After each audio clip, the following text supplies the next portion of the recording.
যদি তুমি সূর্যের মতো আলোকিত হতে চাও তাহলে সূর্যের মতো তোমাকে জ্বালাইতে হবে। তুমি যদি নিজেকে না জ্বালাইতে পারো তাহলে তুমি সূর্যের মতো আলোকিত হতে পারবে না। আজকে দেখেন আপনাকে প্রচুর পরিমাণ পরিশ্রম করতে হবে। পরিশ্রম করা ছাড়া আমরা আজকে আমাদের তরুণ প্রজন্মের মধ্যে আমরা দেখি আমরা আমরা সবসময় ব্র্যান্ডের মোবাইল ব্যবহার করতে চাই, ব্র্যান্ডের পাঞ্জাবি ব্যবহার করতে চাই। তুমি ব্র্যান্ডের পিছনে ঘোরা দরকার নাই। তুমি যদি আজকে আইফোন নিয়ে চলাফেরা করো তাহলে সাধারণ মানুষ তোমার দিকে তাকাবে না, তার আইফোন দিকে তাকাবে।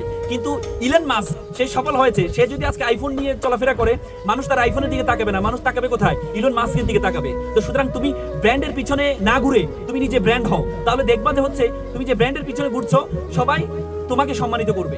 এই জন্য তরুণ প্রজন্মের মধ্যে আমরা এটা দেখতে পাই যে তারা শুধু ব্র্যান্ডের পিছনে ঘুরে। ব্র্যান্ডের পিছনে ঘোরা দরকার নাই। তুমি যদি সফল হও, তুমি যদি নিজে ব্র্যান্ড হতে পারো, তাহলে তুমি যদি ব্যর্থ হও, তুমি যদি সফল হও, তাহলে তুমি যে পাঞ্জাবিটা পরবা সেই পাঞ্জাবিটা পরলে সে পাঞ্জাবিটা একটা ইতিহাস হবে। আর তুমি যদি ব্যর্থ হয় যদি সুটেড বুটেড হও, তাহলে তুমি যে স্যুটটা পরেছো এটা একটা পরিহাসে পড়ে।